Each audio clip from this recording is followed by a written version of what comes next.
Olá, tudo bem? Quero me apresentar. Meu nome é Frida Maurini. Eu sou uma mulher carioca, nascida no Rio de Janeiro, no subúrbio do Rio de Janeiro, em Bangu. Sou violinista, nesse momento me considero uma artista independente. Nesse momento me descobri também na escrita, na poesia. Para além disso, sempre trabalhei com a arte.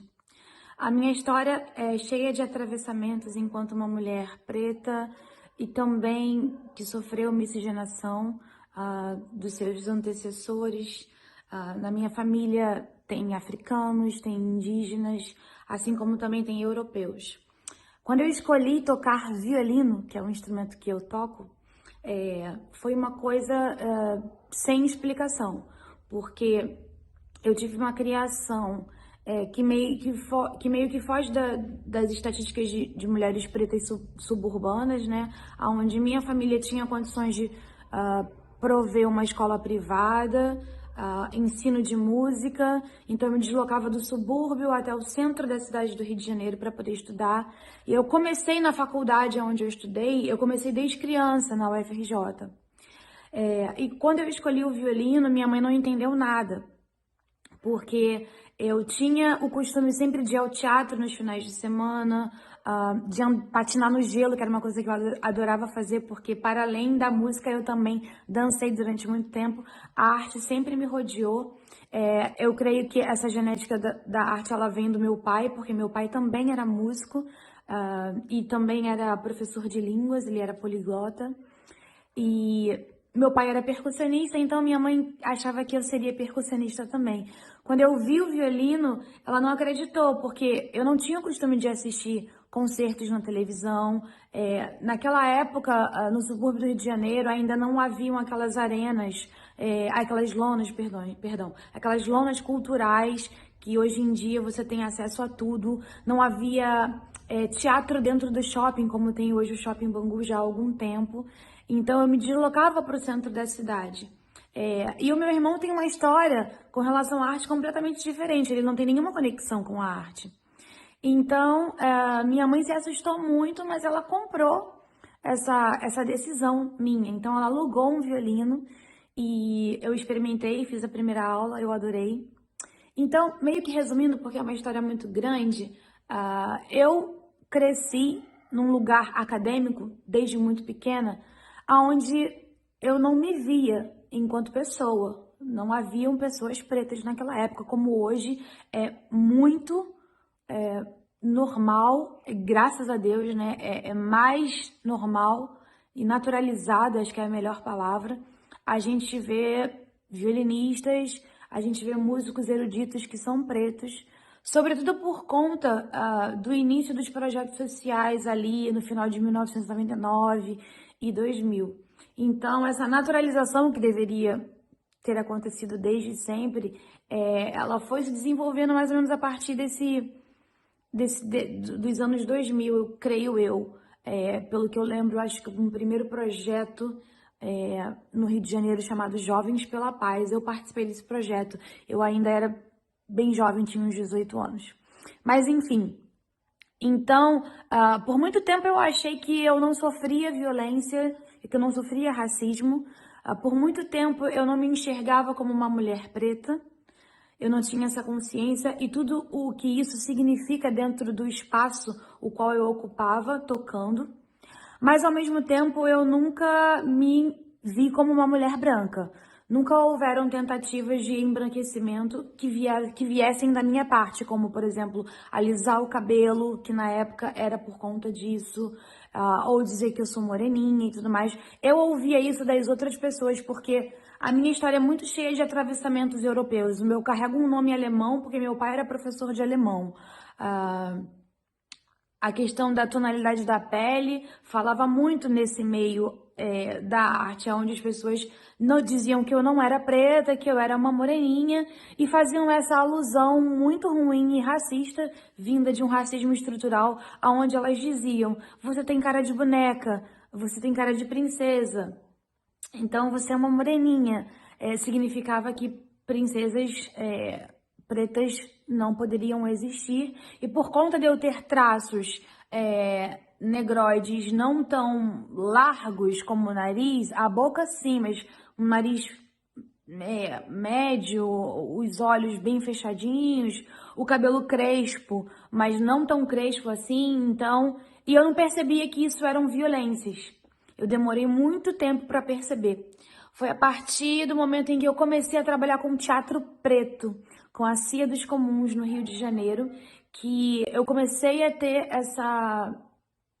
esse despertar da compreensão de que eu era uma mulher preta e de que eu sofria, sim, essas violências e essas tentativas de embranquecimento.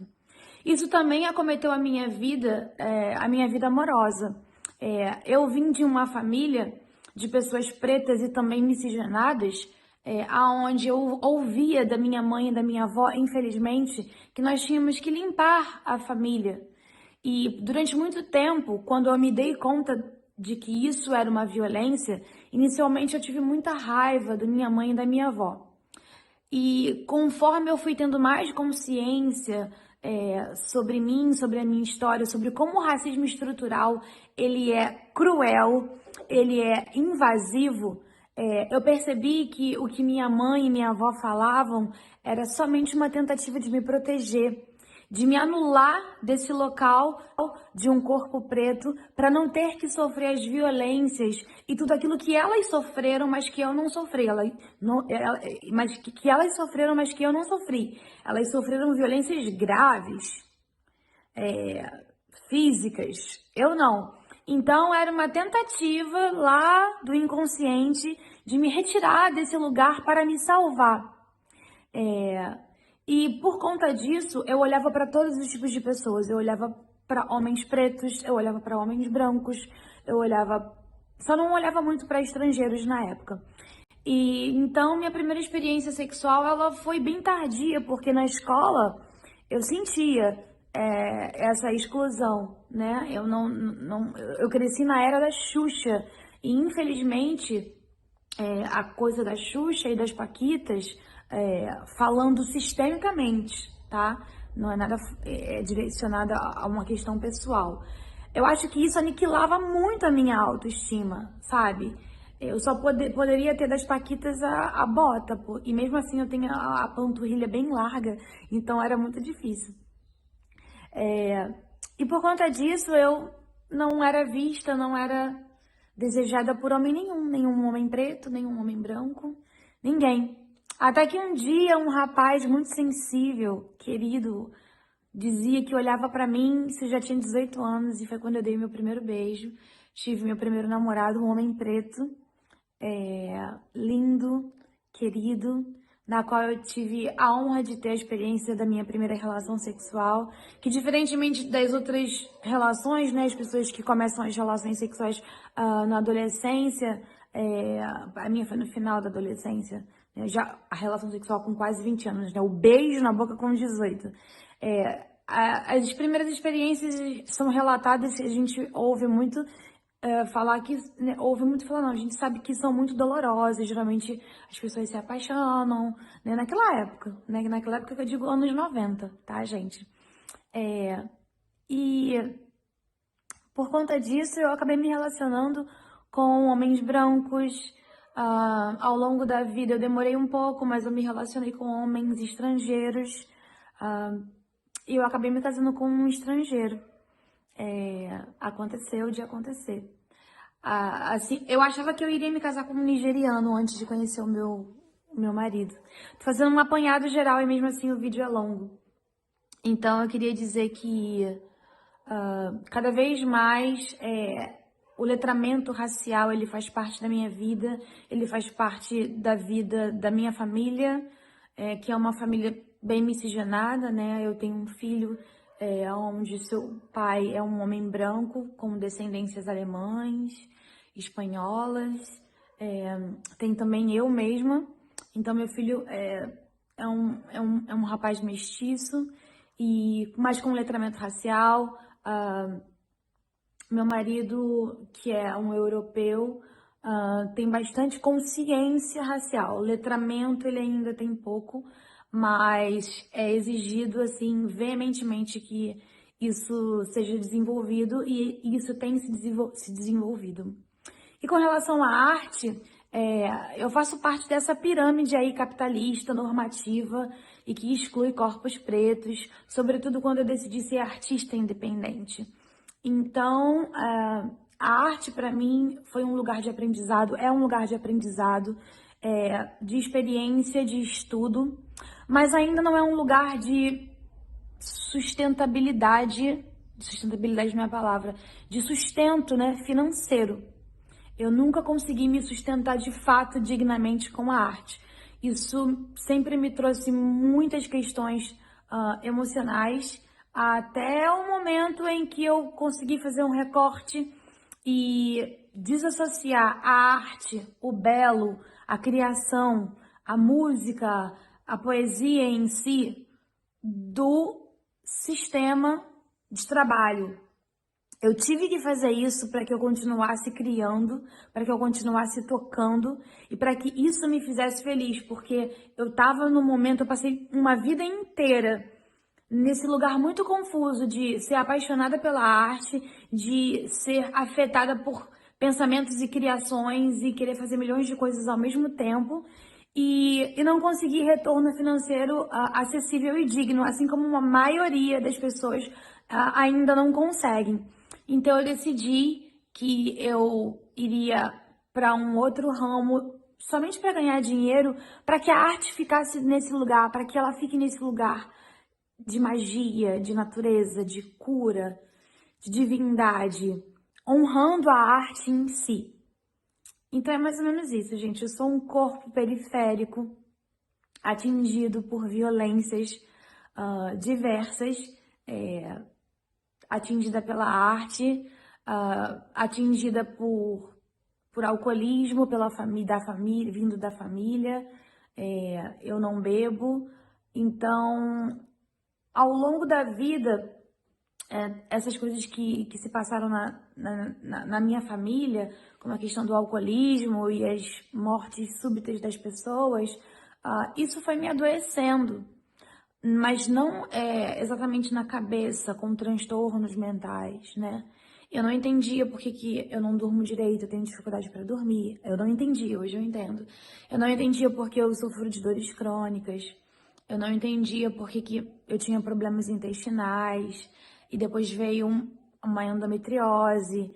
E ao longo do tempo, conforme eu fui estudando sobre corpos pretos, eu fui entendendo que ficou tudo imputado, eu acho que é a palavra certa, das experiências da minha vida pessoal, da genética que eu carrego, mais das experiências de todo o sistema do racismo estrutural.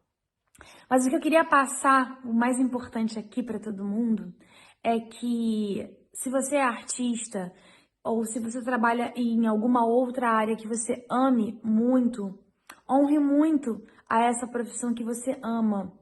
E se por acaso essa profissão não está te dando dinheiro e retorno, coloque ela num lugar muito especial, de muita honra, de muita gratidão. Se desenvolva, continue se desenvolvendo nessa profissão e encontre outros meios de ganhar dinheiro. Essa é a minha estratégia pelo momento. Pode ser que daqui a 1 ou 2 anos eu queira fazer um outro vídeo. Pode ser que ano que vem, no próximo festival, eu esteja falando já através de uma outra perspectiva. Mas eu desejo pra gente muito amor, porque Fortaleza já somos o tempo inteiro. A gente tem muito direito de ficar frágil, ficar cansada, de querer dormir. A gente tem o direito de querer desistir, mas só de querer desistir, mas não desistir, de se acolher. Então, um beijo grande para vocês, um excelente festival para todo mundo, que os nossos ancestrais africanos estejam conosco, eles estão conosco sempre, mas que a gente tenha consciência de que eles estão aqui dentro, eles estão no sangue, na nossa genética, e nós somos descendentes de reis e rainhas. Então, que a gente possa despertar a nossa realeza. Um beijo grande. Tchau.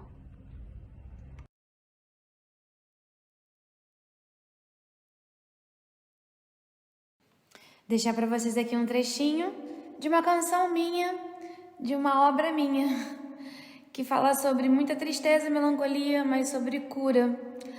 Eu nunca te abandonei porque eu tô aí dentro. Nós não somos inimigos, apenas nos perdemos um do outro, se dissociando equivocadamente, achando que somos 2, 3, um ou nada. Volte ao seu coração, a tez da sua pele, olhe para a imensidão e a gente se encontra lá. É o que diz o sol.